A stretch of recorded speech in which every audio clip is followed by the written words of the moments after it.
편이시라 날 사망에서 건지셨네. 주는 나의 찬송이시요 나의 구원이 되셨도다. 안녕하세요 여러분. 주연절 첫째 주일 고등부 예배를 시작하겠습니다. 예배의 부름 함께 읽겠습니다. 예수께서 세례를 받으시고 곧 물에서 올라오실새 하늘이 열리고 하나님의 성령이 비둘기같이 내려 자기 위에 임하심을 보시더니 하늘로부터 소리가 있어 말씀하시되 이는 내 사랑하는 아들이요 기뻐하는 자라 하시니라. 아멘. 잠시 기도하겠습니다. 사랑이 많으신 하나님 아버지, 저희 고등부가 하나님 앞에 온 마음 다해 예배를 올려드립니다. 저희의 예배를 기뻐 받아주시고 저희와 함께하여 주실 것을 믿으며 예수님의 이름으로 기도드립니다. 아멘. 여러분 안녕하세요. 저는 오늘 고등부 예배 인도를 맡은 부총무 홍예지입니다. 만나서 반갑습니다. 우리 새로운 1학년 학생들이 우리 고등부에 올라왔는데 함께 예배를 드리지 못해서 아쉬울 따름입니다. 우리 아쉬운 마음을 찬양으로 한번 같이 달래보면 좋겠습니다. 각자 예배 드리는 자리에서 작더라도 소리내서 찬양하면 좋겠습니다. 낮은 자의 하나님 함께 찬양하겠습니다.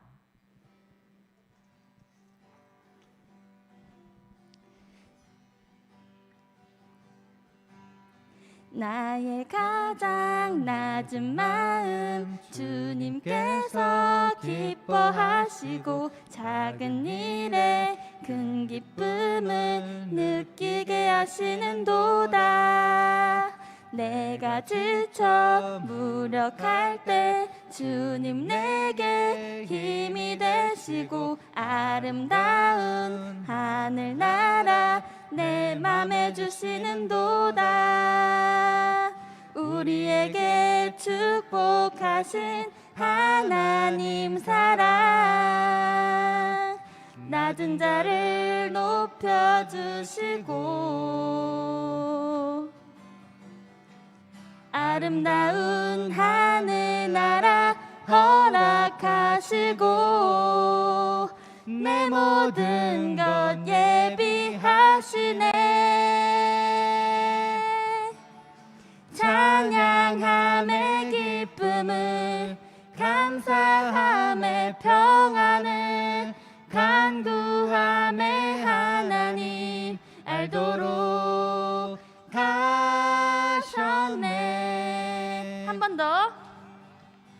찬양함의 기쁨을 감사함의 평안을 간구함의 하나님 알도록 나의 가장 낮은 마음 나의 가장 낮은 마음 주님께서 기뻐하시고 작은 일에 큰 기쁨을 느끼게 하시는도다. 내가 지쳐 무력할 때 주님 내게 힘이 되시고 아름다운 하늘나라 내 맘에 주시는도다. 우리에게 축복하신 하나님 사랑 낮은 자를 높여주시고 아름다운 하늘나라 허락하시고 내 모든 것 예비하시네. 찬양함의 기쁨을 감사함의 평안을 간구함의 하나님 알도록 하셨네. 여러분 좀 우리 함께 있는 것 같나요? 우리 작더라도 혼자 있는 곳이라서 조금 작을 수 있어요. 그래도 아니면 입에서 읊조리더라도 우리 함께 찬양을 하면 좋겠습니다. 우리 이제 찬양이 끝난 후에 전도사님 말씀을 들을 텐데 우리가 이 예배 자리에 나올 때 하나님께서 우리에게 어떤 말씀을 주시는지 기대하며 예배를 시작하면 좋겠어요. 우리 친구들의 예배 드리는 자리가 그런 자리인지 한번 고민해 봤으면 좋겠습니다. 그 고민을 함께 하는 마음으로 찬양을 골라 보았어요. 주 안에 우린 하나라는 곡이고 기대라는 이름으로 많이 알려져 있습니다. 함께 가사를 생각하면서 찬양해 보도록 하겠습니다.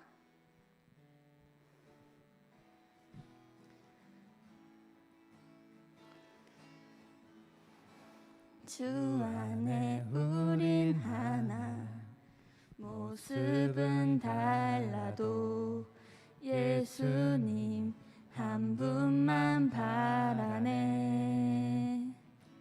사랑과 선행으로 서로를 격려해 따스함으로 보듬어가리. 주님 우리 안에 함께 하시니 형제자매의 기쁨과 슬픔 느끼네. 내 안에 있는 주님 모습 보네. 그분 기뻐하시네.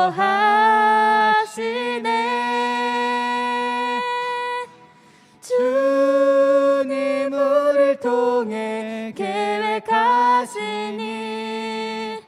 부족한 입술로 찬양하게 하시니. 주님 우리를 통해 계획하시니 너를 통해 하실 기대해. 주님 우리를 통해 계획하시니 부족한 입술로 찬양하게 하시니. 주님 우리를 통해 계획하시니 너를 통해 하실 기대. 주 안에 우린 하나.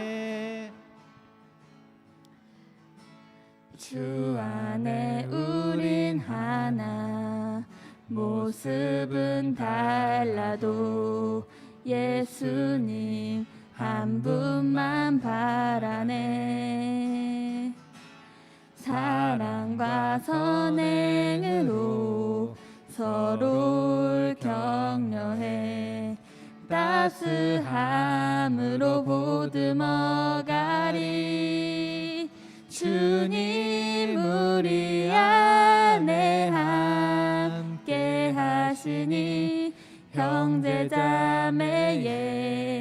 기쁨과 슬픔 느끼네. 내 안에 있는 주님 모습 보네. 그분 기뻐하시네.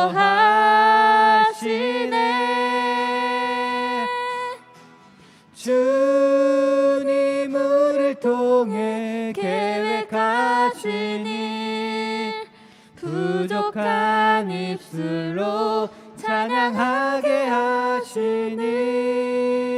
주님 우리를 통해 계획하시니 너를 통해 하실 기대. 우리 같이 기도했으면 좋겠습니다. 우리를 가사의 내용처럼 우리를 통해 계획하신 일을 알기를 원합니다. 주님께서 나에게 오늘 하실 말씀을 기대합니다. 주님께서 내게 말씀해 달라고 우리 함께 기도하겠습니다.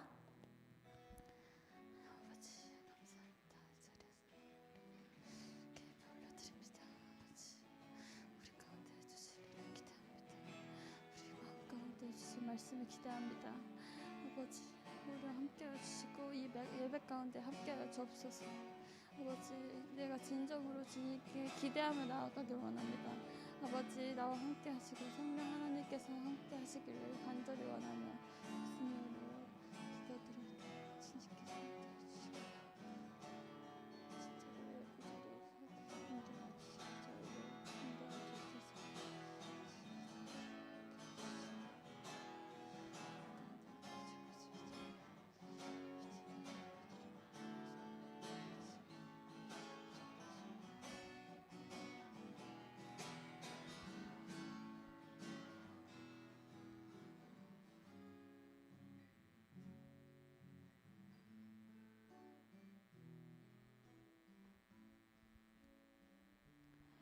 우리 모두의 신앙 고백을 사도신경으로 드리겠습니다. 나는 전능하신 아버지 하나님 천지의 창조주를 믿습니다. 나는 그의 유일하신 아들 우리 주 예수 그리스도를 믿습니다.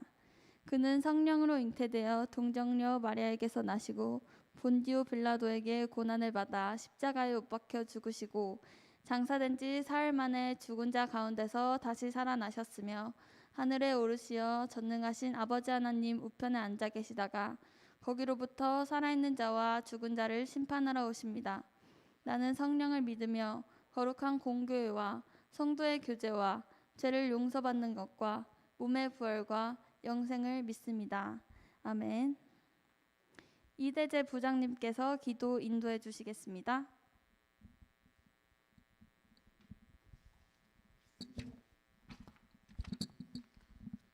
기도하시겠습니다. 사랑이 많으신 하나님 감사드립니다. 2021년 새로운 해를 주시고 추운 날씨와 코로나19 상황 속에서도 우리 고등부가 이렇게 영상으로 함께 모여서 예배를 드리게 하심을 감사드립니다. 이러한 감사한 마음으로 우리가 이 시간에 드리는 찬양과 기도가 하나님께 드리는 귀한 예배가 되게 하시고 주님께서 기뻐 받아주시길 믿습니다. 만나지 못해 서로 인사도 제대로 하지 못했지만 귀한 고1 신입생을 보내주셔서 감사합니다. 하루속히 이 어려운 상황을 지나가게 하셔서 작년에 하지 못했던 모임이나 수련회 등 하나님의 만남을 통해 믿음과 신앙이 더욱 성숙해지고 건강해지게 도와주시고 그로 인해 고등부 친구들이 주님과 친해지는 한 해가 되게 해주세요. 고등부 학생들을 위해 기도와 수고해 주시는 선생님들 건강과 믿음 지켜주시고 하나님의 말씀을 전해주시는 전도사님에게 은혜와 능력을 충만하게 하시어 그 입술을 통하여 귀한 말씀을 이 시간을 통해 역사하여 주세요. 예수의 예배의 처음부터 끝까지 각각의 자리에서 예배드리는 고등부 친구들과 선생님들과 함께 계실 줄 믿습니다. 감사를 드리며 예수님의 이름으로 기도드립니다. 아멘.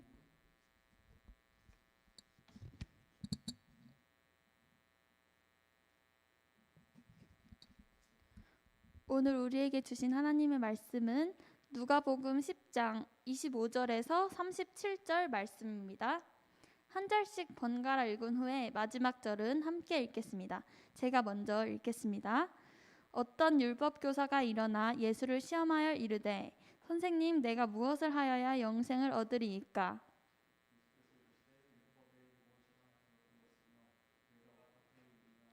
대답하여 이르되 내 마음을 다하며 목숨을 다하며 힘을 다하며 뜻을 다하여 주 너의 하나님을 사랑하고 또한 내 이웃을 내 자신같이 사랑하라 하였나이다.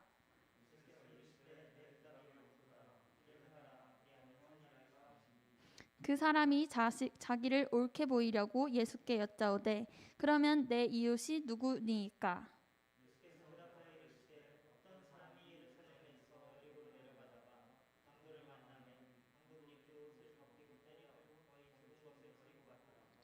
마침 한 제사장이 그 길로 내려가다가 그를 보고 피하여 지나가고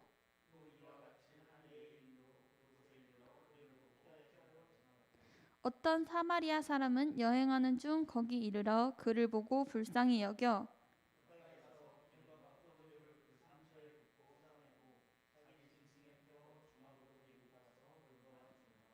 그 이튿날 그가 주막 주인에게 데나리온 2를 내어주며 이르되 이 사람을 돌보아 주라. 비용이 더 들면 내가 돌아올 때에 갚으리라 하였으니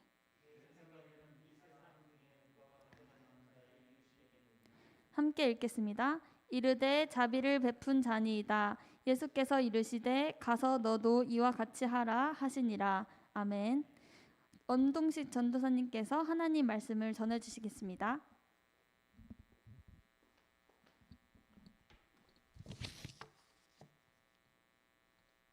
네, 오늘도 반갑습니다. 여러분들 잘 지내고 있죠? 굉장히 추워요. 너무 추워서 건강들이 좋은지, 물론 우리 다 연락하고 카톡하고 그리고 전화도 했지만 또 잘 지내는지 이렇게 걱정이 돼요. 여러분들 어느 때보다 건강 유의하시고, 추우니까 너무 이렇게 밖에 있기보다는, 밖에 있을 수도 없지만 안에 더 있었으면 좋겠어요. 여러분들이 너무 보고 싶은 게 무엇을 생각하는지, 어떤 걸 고민하는지를 이렇게 전화로 늘 이야기는 하고 있지만 진짜 이렇게 소통하면서 설교를 준비해야 하는데 그 부분이 잘 되고 있는 건가 하는 이런 고민 때문에 참 마음이 많이 쓰여요. 늘 기도하면서 저의 최선으로, 아니 하나님께 드리는 마음으로 계속 이렇게 여러분들을 위해서 말씀을 준비하고 있지만 이 말씀이 여러분들에게 진짜 잘 닿을 수 있을지 늘 하나님께 이렇게 맡기고 있습니다. 오늘 말씀도 주님이 도우셔서 여러분들 마음에 잘 닿을 수 있는 그런 말씀이 되기를 바랍니다. 그리고 빨리 모여서 같이 소통도 하고 이야기도 하고 성경 공부도 좀 빨리 했으면 좋겠어요.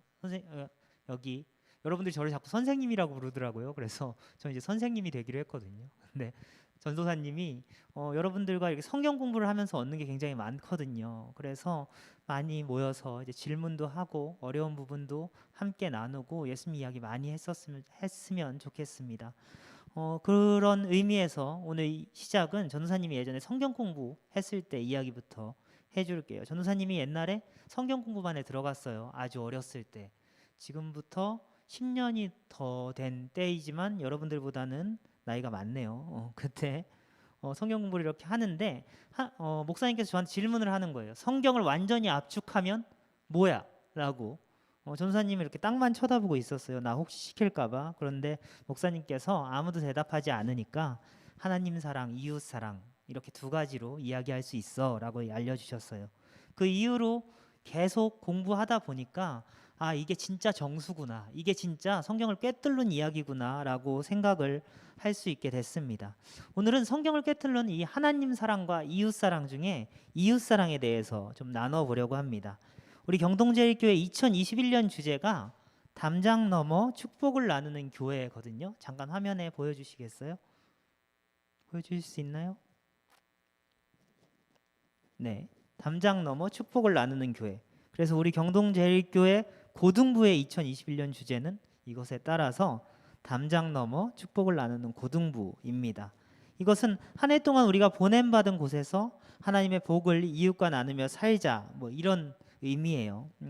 우리가 이렇게 주제에 맞게 한 해 동안 이웃에게 사랑을 나누고 축복을 나누려면 그러면 이 이웃 사랑에 대해서 우리가 함께 고민해보고 배우는 시간이 참 유익할 거예요. 그렇기에 저는 오늘 고등부 친구들과 함께 이웃 사랑에 대해서 이야기해보려 합니다.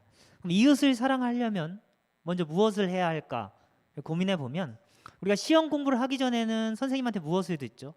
시험 범위를 들어요.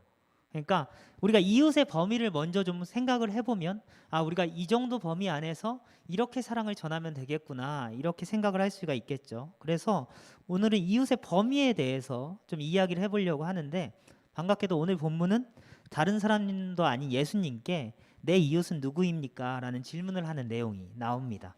그리고 동시에 그러한 질문에 답하신 예수님의 말씀이 같이 나와 있어요. 이쪽에 우리 주제 나와 있네요. 여러분들 잘 기억해 주세요. 그래서 여러분들 오늘 그 말씀을 보면서 우리 이웃에 대한 범위도 잘 찾고 그리고 이웃 사랑에 대한 깊은 생각을 할 수 있는 우리 고등부 되길 바랍니다. 그럼 본문을 한번 살펴볼까요? 오늘 말씀의 시작은 한 율법학자가 예수님께 다가옴으로 시작됩니다. 우리 함께 25절부터 28절을 교독하면서 보도록 하겠습니다. 제가 먼저 읽을게요. 25절. 어떤 율법고사가 일어나 예수를 시험하여 이르되 선생님 내가 무엇을 하여야 영생을 얻으리이까? 예수께서 이르시되 대답하여 이르되 내 마음을 다하며 목숨을 다하며 힘을 다하며 뜻을 다하여 주 너의 하나님을 사랑하고 또 내 이웃을 내 자신같이 사랑하라 하였나이다.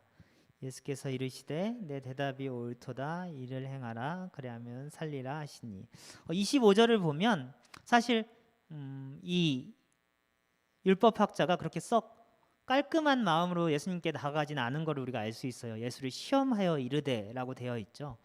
이때 당시에 예수님이 너무 많은 사람들에게 추종을 받으니까 당시 유대인이나 율법학자들이 개중에 뛰어난 사람들이 자꾸 예수님한테 보내서 예수님을 공경에 빠뜨려는 질문을 굉장히 많이 해요. 성경을 보다 보면. 근데 물론 한 번도 성공한 적은 없지만 이것도 그런 도전 중에 하나라고 보시면 될 것 같습니다. 그는 예수님께 무엇을 하여야 영생을 얻을 수 있는지에 대해서 질문을 합니다. 이에 예수님께서 되려 질문을 하시며 율법에는 어떻게 쓰여 있는지 물어보죠. 그의 율법학자는 27절에 이렇게 대답을 합니다. 대답하여 이르되 내 마음을 다하여 목숨을 다하며 힘을 다하며 뜻을 다하여 주 너의 하나님을 사랑하고 또한 내 이웃을 내 자신같이 사랑하라 하였나이다. 너무나 정답인 얘기예요. 하나님 사랑과 이웃 사랑이 다 들어가 있죠. 율법학자는 신명기 6장 4절에서 5절 6장 4절에서 5절에서 하나님 사랑을 따온 거고 그리고 레위기 19장 18절에서 이웃 사랑을 따온 거예요. 이 부분은 여러분들 나중에 한번 찾아보세요. 신명기 6장 4절에서 5절이 10계명의 1계명에서 5계명까지 담겨져 있고 그리고 레위기 19장 18절이 나머지 계명이 이렇게 담겨져 있는 거거든요. 그래서 예수님께서 율법학자의 대답을 듣고 예수님께서 당연히 그의 의도를 알았음에도 불구하고 이렇게 대답해 주십니다. 내 대답이 옳도다. 이를 행하라. 그러면 살리라. 시험하고자 하는 의도도 다 알고 있지만 그의 말이 맞으니 인정하시고 대답해 주시는 예수님의 그 따스함이 보여져요. 여러분들 예수님은 늘 이런 분이세요. 우리가 어떠한 의도로 예수님께 다가가든 따스함으로 우리를 대해 주시는 분입니다. 그러니까 여러분들 늘 이렇게 질문하는 태도를 가지시면 좋을 것 같아요. 우리에게 질문은 기도니까 늘 기도하는 태도를 가지시기 바랍니다. 근데 율법학자가 거기서 끝내면 좋았을 텐데 거기서 질문을 끝내지 않고 한 번 더 질문을 합니다. 같이 29절을 볼까요? 다 같이 읽어볼게요. 시작. 그 사람이 자기를 옳게 보이려고 예수께 여짜오되 그러면 내 이웃이 누구이니까? 이제 드디어 이웃에 대한 질문이 나오네요. 이 질문에 예수님께서도 즉답을 하지 않으시고 다른 이야기를 하시죠. 칭찬하면서 간단하게 끝내시지 않는 거 보니까 율법학자의 질문에 좀 문제가 있었나 봅니다. 그럼 우리 30절부터 35절을 같이 교독하면서 읽어보도록 하죠. 제가 먼저 읽을게요. 예수께서 대답하여 이르시되 어떤 사람이 예루살렘에서 여리고로 내려가다가 강도를 만나매 강도들이 그 옷을 벗기고 때려 거의 죽은 것을 버리고 갔더라. 마침 한 대사장이 그 길로 내려가다가 또 이와 같이 한 레위인도 그곳에 이르러 그를 보고 피하여 지나가되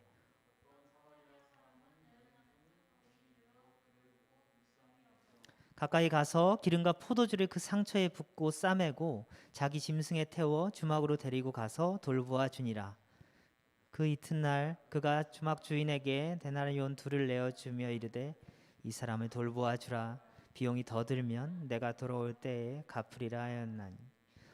굉장히 유명한 얘기예요. 착한 사마리아인 얘기죠. 이것으로 다른 나라에는 법이 만들어질 정도로, 그러니까 공경에 빠진 사람을 돕지 않으면 처벌을 받는 법이 만들어질 정도로 굉장히 믿지 않는 사람에게도 유명한 얘기입니다. 간단하게 얘기하면 어떤 한 사람이 강도를 만나 돈을 빼앗기고 두들겨 맞아서 거의 죽을 지경에 이르렀는데 지나가는 제사장도 레위인도 그 사람을 보고 피하여 지나갔으나 어떤 사마리아 사람이 그를 불쌍하게 여겨서 치료도 해주고 돌보아주고 나중에 들 돈까지 지불해 줬다는 얘기입니다. 예수님은 율법학자의 질문에 왜 갑자기 이런 이야기를 들려주신 걸까요? 사실 이 율법학자의 질문 자체에 문제가 있었기 때문입니다. 29절을 다시 보면 그 사람이 자기를 옳게 보이려고 예수께 여짜오되 그러면 내 이웃은 누구이니까? 말씀에서 자기를 옳게 보이려고라고 벌써 쓰여 있어요. 이 앞전에 예수님께서 내 말이 옳다라고 인정을 해주었던 이 율법학자는 이번에는 자신이 이웃을 사랑하고 있다고 벌써 자신을 하고 있기에 이웃의 범주에 대해서 또 물어본 거예요. 또 칭찬을 받으려고. 율법학자는 이미 내 이웃이 누구인지에 대한 답도 갖고 있었습니다. 그 답은 질문 자체에 들어가 있는데 29절의 율법학자가 내 이웃이 누구이니까의 그 이웃이란 단어는 원어인 헬라어로 보면은 플레시온인데 이게 순수성을 가진 집단이라는 뜻이에요. 이 플레시온이란 단어는 유대인들이 자기 민족을 지칭할 때 썼던 말이에요. 그러니까 이 율법학자의 질문에는 이웃이란 자체의 범주를 벌써 정해놓고 있는 거죠. 그러니까 내가 아는 사람, 자기 민족, 유대인 뭐 이런 식으로 벌써 단어부터 이웃을 유대인이 아닌 다른 민족을 집어넣지 않고 있는 겁니다. 그는 사마리아인이나 뭐 이방인 이런 사람들은 그 단어의 범주에 아예 집어넣지 않고 제외시켰습니다. 그에게 이웃은 본인의 민족 유대인이라는 답을 가지고 예수님께 다가선 거죠. 그리고 율법학자는 본인이 본인의 민족에게 사랑을 잘 전하고 있다고 자신하고 있었던 겁니다. 어찌 보면 예수님께 칭찬을 한번 더 받으려고 이 이웃이란 단어를 이렇게까지 써가면서 사람들 앞에서 인정을 받으려고 예수님께 질문을 한 거죠. 하지만 예수님은 정확하신 분이죠. 앞서 의도가 불손했어도 칭찬할 것은 칭찬해 주셨지만 이제는 답 자체가 틀렸고 질문 자체가 문제가 있었기에 사랑으로 수정해 주십니다. 진정한 사랑은 무조건적인 지지가 절대 아니니까요. 율법학자의 질문 자체에 이웃에 대한 잘못된 편견이 있었다는 것을 착한 사마리아인 이야기로 일깨워 주시고 계시는 거예요. 예수님은 제사장과 레위인으로 율법학자가 이야기한 그 유대인을 보여주고 이와 대칭되게 유대인이 전통 속에서 정말 원수로 생각하는 사마리아인을 대비시켜 등장시킵니다. 우리가 말씀을 볼 때 무언가 두 가지가 대비돼서 나온다면은 거기서 뭔가 포인트가 잡힌다는 것들을 여러분들이 잘 기억하셨으면 좋겠어요. 이 유대인이 사마리아인을 왜 싫어하냐? 역사 얘기 좋아하세요, 여러분들? 저 별로 안 좋아하는데 원래 배경 지식이 있으면 모든 걸 더 재밌게 볼 수 있습니다. 예수님 시대에 사마리아인이랑 유대인들은 몇백 년 동안 서로 되게 미워하고 있는 상태였어요. 왜 그러냐면 이전 시대에 남유다랑 이스라엘이 나눠져 있었는데 위에 있는 북이스라엘이 먼저 다른 나라의 침공을 받아서 아수르의 침공을 받아서 여기가 먼저 무너지고 남유다만 남았었거든요. 근데 이 북이스라엘을 침공한 아수르는 그 민족을 이렇게 지배할 때 혼합 정책을 펴요. 그러니까 자기 민족이랑 피를 다 섞어버려요. 이 민족의 정통성을 없애버리기 위해서. 그래서 이 북이스라엘 사람들은 다른 민족이랑 다 결혼을 해버린 상태인 거예요. 그러니까 남유다 사람들은 그들을 보면서 너희들은 유대인이 아니고 다른 이방인의 피가 섞인 더러운 민족이라고 사마리아인으로 지칭하기 시작했고, 이 북이스라엘 사람들은 자기들이 잘못해서 다른 사람과 결혼한 게 아니고 우리는 그래도 하나님을 믿고 있는데 이 사람들이 자꾸 자기를 무시하니까 그들을 미워하기 시작했고, 그래서 남유다 사람들, 즉 남은 이스라엘 사람들은 사마리아인들을 막 무시를 하고 사마리아인들은 자기를 인정해주지 않는 그 유대인들에게 뭔가 열등감을 느끼면서도 미움을 갖고 있는 뭐 그런 상태입니다. 더군다나 이때에 세례 요한이 헤롯에게 목이 잘려 죽었는데 그 헤롯이 사마리아인 피가 반이 섞여 있는 그런 왕이었어요. 그래서 유대인들은 저 더러운 사마리아인의 피가 섞인 헤롯이 우리의 선지자인 세례 요한을 죽였다, 이런 감정까지 섞여 있어서 당시에 유대인들은 사마리아인들을 정말 싫어했고 이웃 뭐 이런 범주는 아니고 이런 범주조차도 아니고 거의 짐승, 개 뭐 이런 정도로 생각하고 있었어요. 근데 예수님은 그런 상황에서 이웃의 역할을 가장 잘한 사람을 사마리아인으로 예를 들어버린 거죠. 유대인들의 가장 거룩한 자들로 뽑히는 제사장이나 레위인이 아니고, 제사장은 제사를 드리는 장, 뭐 굳이 따지자면 여기서 전도사님일 거고, 레위인들은 예배를 준비하는 그런 민족. 그러니까 여러분들 선생님들이 이렇게 다 준비해 주시잖아요. 이런 분들이에요. 그러니까 이 예배를 드리는 사람 중에 가장 이렇게 앞선 사람들이 올바른 이웃이 아니라고 얘기를 하고 원수인 사마리아인으로 얘기를 하고 있는 거예요. 예수님은 이 이야기를 대답해 주시며 우리에게 이웃의 범주에 대해 알려주시려는 의도가 있는 거죠. 그러니까 우리에게 이웃은 내가 갖고 있는 전통과 내가 갖고 있는 편견 같은 것으로 규정될 수가 없다는 거예요. 그러면서 질문한 율법학자가 가지고 있는, 그리고 그 당시 유대인들이 갖고 있는 이웃의 편견을 이 이야기로 넘어설 것을 요청하시고 계신 겁니다. 사랑하는 여러분들, 기억하십시오. 예수님이 말씀하시는 이웃은 인간의 생각으로 정해진 범위가 아닌, 내가 어떤 사람이든 그리고 상대가 어떤 사람이든 어려운 자에게 선함과 사랑을 전할 때에 그도 나도 서로 이웃이 되는 겁니다. 그러니까 이 이야기에서 사마리아인이 이웃이라고 사마리아인만 이웃이 아니라 사랑을 전하는 자가 이웃이라는 거죠. 여러분들은 어떠한 사람을 이웃이라고 생각하세요? 우리는 편가르기를 너무 좋아해요. 그리고 같은 반에 있어도 얘는 내 마음에 드는 사람, 얘는 내 마음에 들지 않는 사람으로 이렇게 규정짓기를 굉장히 좋아하고, 이런 일들이 우리에게 참 흔하죠. 예수님이 지금 이 말씀으로 우리에게 이야기하시고 계신 거예요. 너의 그 편견을 넘어서라고. 네가 어떠한 역사를 갖고 있고 어떠한 생각을 갖고 있던 그 편견을 넘어서라고 이야기하십니다. 예수님은 이제 물어보시죠. 우리 36절을 같이 읽어볼까요? 시작. 내 생각에는 이 세 사람 중에 누가 강도 만난 자의 이웃이 되겠느냐. 율법학자인 동시에 우리에게 계속 이렇게 이야기를 하고 있는 거예요. 누가 이웃이냐. 이는 애초에 이웃의 범위는 없고 너의 도움과 사랑을 필요하는 그가 이웃이고 그에게 사랑을 전한 내가 이웃이 된다. 이런 얘기를 하시려고 이 질문을 하신 겁니다. 신학자 그리브는 아무도 이웃을 누구인지 정의할 수 없다. 다만 이웃이 될 수 있을 뿐이다 라고 이야기를 했죠. 여러분들 기억하십시오. 계속 머릿속에 새겨 넣으셔야 돼요. 우리의 어떤 편견으로 이웃이 정해지는 게 절대 아닙니다. 그냥 내가 사랑을 전하는 그 자가 이웃이 되는 거예요. 예수님의 이 가르침에 우리가 어떻게 응답해야 될까요? 전해야지. 사랑으로 그에게 다가가야지. 이건 맞는데 우리 이 계속 먼저 질문해 받은 율법학자가 어떻게 반응했는지를 보면서 우리가 그 방향성을 더 잘 알 수 있겠죠. 예수님의 질문인 누가 이웃이 되겠느냐의 대답에 율법학자가 이렇게 얘기하죠. 37절에 이르되 자비를 베푼 자이니이다.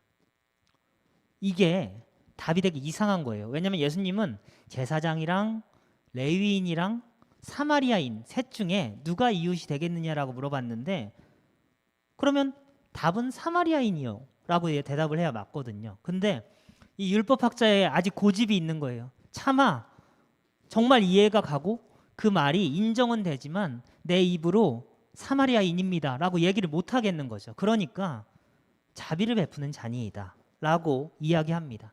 아직도 그 고집 안에서 대답조차 꺾지 못하고 있는 거죠. 이게 예수님이 무엇이라고 대답하나요? 우리 37절 다시 한번 보시면 이르되 자비를 베푼 자이니이다 하니까 예수께서 이르시되 가서 너도 이와 같이 하라 라고 이야기하십니다. 대답을 보시면 다들 느낄 수 있겠지만 그 행함을 강조하는 그런 대답이죠. 율법학자는 아직도 자기의 고집을 놓지 못하고 사마리아인이라고도 조차 대답을 못하는 그런 부족한 고백을 했지만, 위에서 보았듯 이웃은 자비를 베푸는, 즉 사랑을 베푸는 자가 이웃이 되니까 예수님은 그것에 대해 더욱 따져 묻지 않으시고 그냥 그래 그 정도면 됐어, 너도 가서 그 생각과 같이 해라 라고 이렇게 이야기를 하시는 거예요.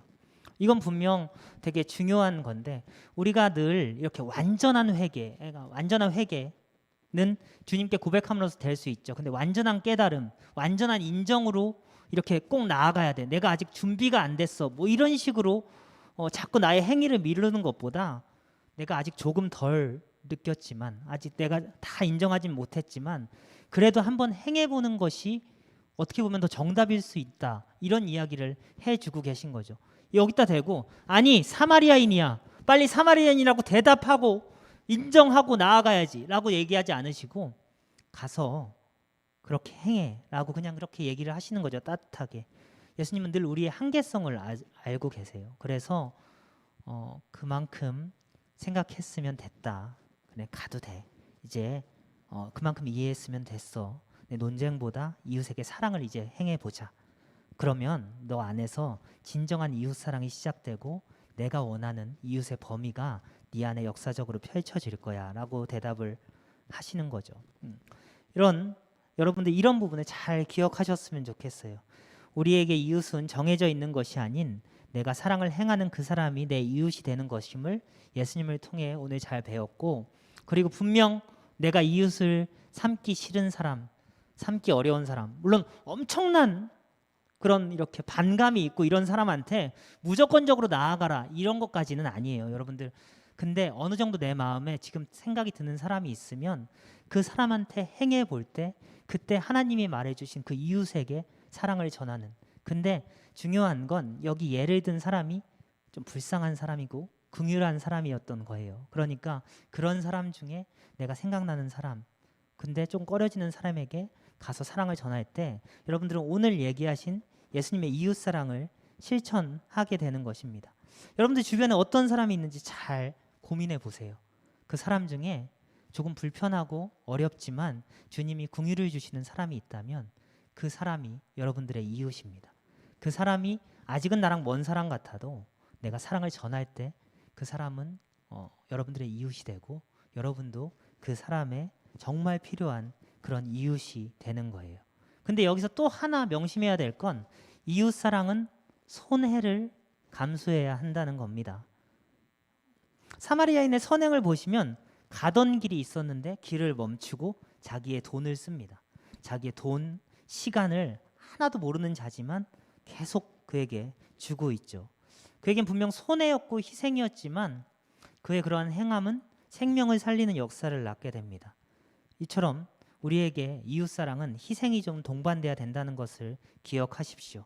요한일서 4장 10절에 사랑은 여기 있으니 우리가 하나님을 사랑한 것이 아니요 하나님이 우리를 사랑하사 우리 죄를 속하기 위하여 화목제물로 그 아들을 보내셨습니다 라고 이야기를 하죠. 여러분, 우리가 구원받은 게 벌써 주님의 희생으로 이루어진 거예요. 그런 사랑을 받고 이웃사랑을 전하는 사람, 하나님의 사랑을 받고 이웃사랑을 전하는 우리에게 희생이 없다는 것은 어떻게 보면 말이 안 되는 일입니다. 사랑하는 여러분들, 꼭 우리가 이웃에게 사랑을 전하고 그 사랑 안에는 어느 정도 우리의 희생이 들어가는 것이 맞다는 것을 잘 기억하시고 행하시기 바라요. 이 역사적으로 보면 이때 제사장이 내려간 그 길, 그리고 레위인이 내려간 그 길은 제사를 드리고 내려가는 길목이었거든요. 그러니까 그 부분을 예배를 드리고 내려가던 제사장, 예배를 드리고 내려가는 레위인으로 예를 드는 역사학자들이, 성경학자들이 굉장히 많아요. 근데 예배를 드리고 내려감에도 불구하고 약한 자를 보고 행하지 않은 거예요. 레위인이 예배를 드리고 내려감에도 약한 자를 보고 돕지 않은 거죠. 여러분들, 그런 건 예수님이 원하는 행함이 아닙니다. 예배만 드렸다고 주님께 나아갈 수 있는 것이 아니라 그 안에서 은혜를 받고 주님께 행할 줄 아는 그런 자가 되어야 정말 주님의 길을 걷는, 그리고 내 이웃을 사랑하는 그런 하나님의 자녀가 될 수 있음을 명심하시기 바랍니다. 우리 친구들, 지금 우리가 살고 있는 시대가 사실 사랑을 전하기가 굉장히 어려운 시대예요. 서로에게 무엇을 전하는 것이 중점이 아니고 서로에게 어떻게 보면 불편함을 끼치지 않는 것이 더 예의인 그런 시대가 됐어요. 사실 사랑을 전하고 서로에게 관심을 가지기에는 너무나 경쟁사회고 지치고 바쁜 시대입니다. 그래서 세상은 계속 이렇게 많은 책들로 얘기를 하죠. 너 자신에 집중해. 너 자신의 아픔을, 너 자신의 무엇을 해결해야 해. 근데 이 부분도 맞지만 이것 때문에 이웃이 배제돼서는 안 돼요. 더구나 코로나로 더욱 아픈 시대, 더욱 서로가 겹쳐질 수 없는 이 시대에 이웃사랑은 너무나 중요한 일입니다. 여러분들, 보네포는 교회는 타자를 위해 존재할 때 교회다라는 이야기를 합니다. 우리 경동제일교회는 진정한 교회임을 저는 믿습니다. 우리가 이웃사랑을 행할 때 이 경동제일교회 고등부도 진정한 주님이 원하시는 교회가 될 거예요. 그러니까 하나님의 가치를 바라보며 이 공동체에, 또 내가 사는 공간에, 학교에, 학원에 도움이 필요한 이웃을 위해 편견 없이 사랑을 전하는 착한 사마리아인이 가득한 우리 고등부를 한번 만들어 봤으면 좋겠어요. 주님이 원하시는 그런 교회에, 그런 부서가 우리 경동제일교회 고등부가 되길 바랍니다. 우리의 생각과 편견의 담장을 넘어서 이웃에게 사랑을 전하는, 담장 넘어 축복을 전하는 우리 고등부 되기를 기대합니다. 오늘 예지 선생님이 진짜 좋은 찬양을 불러주셨어요. 제가 이렇게 맡겼는데 이 기대라는 찬양, 우리 공동체가 이런 공동체가 되길 바래요. 서로의 아픔을 감싸주고 사랑과 선행으로 서로에게 이웃에게 사랑을 전하는 공동체 되길 바래요. 우리 그런 기대를 가지고 이 기대 찬양 함께 하시겠습니다. 주 안에 우리 하나,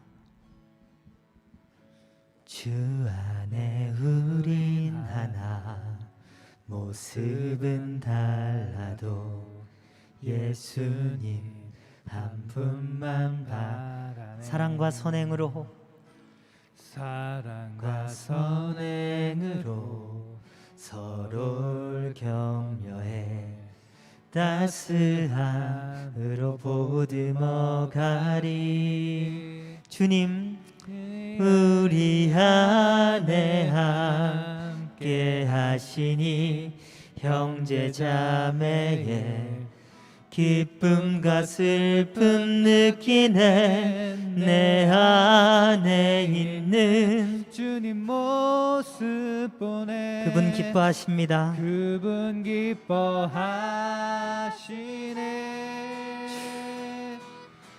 주님 우리를 통해 계획하신 일, 부족한 입술로 찬양하게 하시니.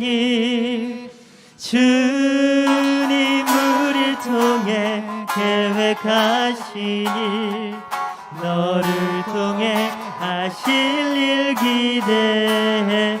주님 우리를 통해, 주님 우리를 통해 계획하신 일, 부족한 입술로 찬양하게 하신 일. 주님 우리를 통해 계획하신 일, 너를 통해 하실 일 기대해.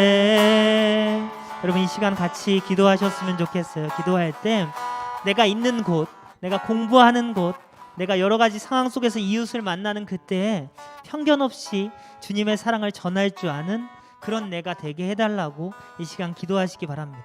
여러분들이 가는 그곳에 주님의 사랑이 가득 피어나는 그런 삶을 살기를 전사님 진짜 바래요.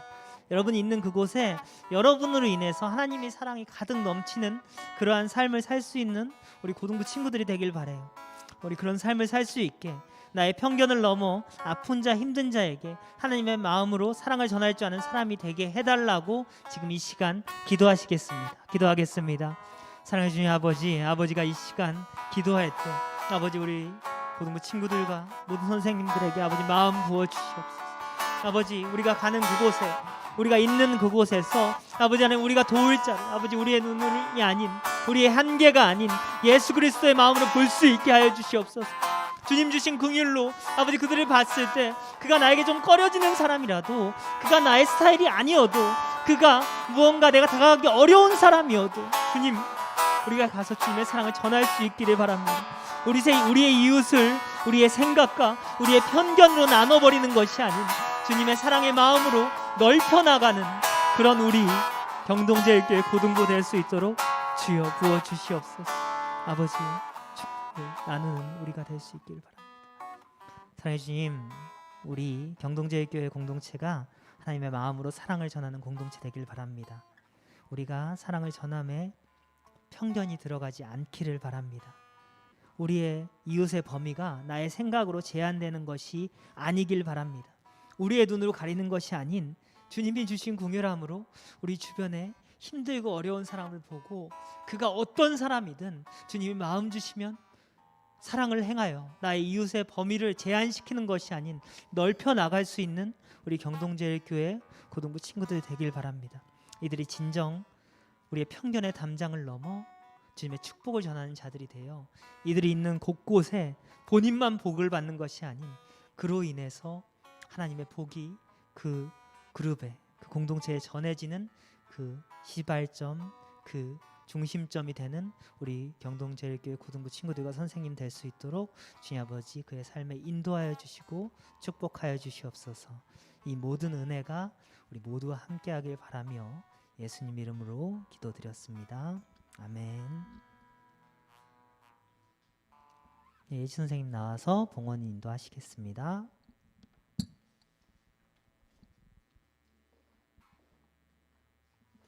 네, 우리 함께 봉헌할 텐데요. 봉헌하실 때 말씀에 응답하는 마음으로 하나님 아버지의 마음이라는 찬양 함께 부르겠습니다.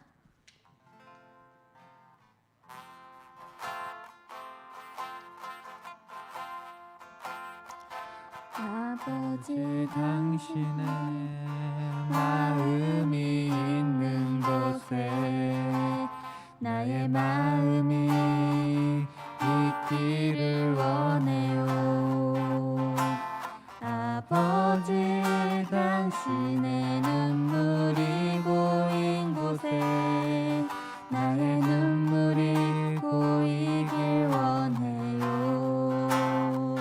아버지 당신이 바라보는 영혼에게 나의 두 눈이 향하길 원해요. 아버지 당신이 울고 있는 어두운 땅에 나의 두 발이 향하길 원해요. 나의 마음이 아버지의 마음 알아. 내 모든 뜻 아버지의 뜻이 될 수 있기를 나의 온몸이 아버지의 마음 알아. 내 모든 삶 당신의 삶 되기를. 봉헌기도 하겠습니다. 사랑이 많으신 하나님 아버지의 마음을 알기를 원합니다. 나의 이웃을 나와 친한 친구 혹은 친하게 지내고 싶은 사람만으로 구별하는 것이 아니라 모든 사람들에게 하나님께 대하듯 하기를 원합니다. 아버지, 저희의 마음이 늘 그렇게 하지 못합니다. 그러나 조금씩 아버지의 마음을 닮아가기를 원합니다. 우리 고등부가 아버지 앞에 선한 마음을 달라고 계속해서 기도하는 공동체가 되기를 소망합니다. 아버지, 우리가 신년을 맞이하여 한 해를 계획하는 중에 있습니다. 그 계획이 하나님께서 원하시는 방향이기를 원합니다. 기도로 한 해를 계획하는 우리 고등부 되게 해주시옵소서. 모든 것 주님께 맡겨드리며 예수님의 이름으로 기도드립니다. 아멘. 우리 같이 주기도문 하겠습니다. 하늘에 계신 우리 아버지, 아버지의 이름을 거룩하게 하시며 아버지의 나라가 오게 하시며 아버지의 뜻이 하늘에서와 같이 땅에서도 이루어지게 하소서. 오늘 우리에게 일용할 양식을 주시고 우리가 우리에게 잘못한 사람을 용서하여 준 것 같이 우리 죄를 용서하여 주시고 우리를 시험에 빠지지 않게 하시고 악에서 구하소서. 나라와 권능과 영광이 영원히 아버지의 것입니다. 아멘.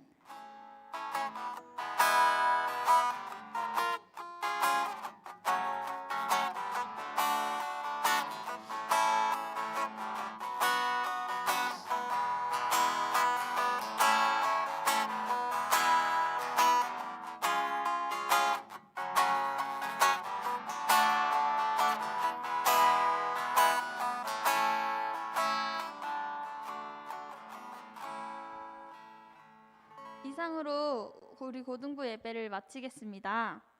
엄동식 전도사님께서 광고해 주시겠습니다.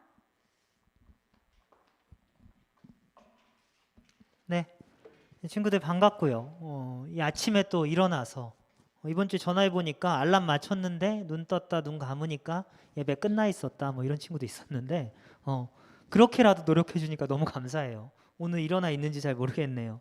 광고하겠습니다. 출석 카톡으로 채팅으로 계속 올려주시고요. 뉴시티 고리문답 사진 올려주실 수 있나요? 네. 오늘은 2주차 교리문답인데 같이 읽어보죠. 문제부터 같이 읽어볼까요? 시작.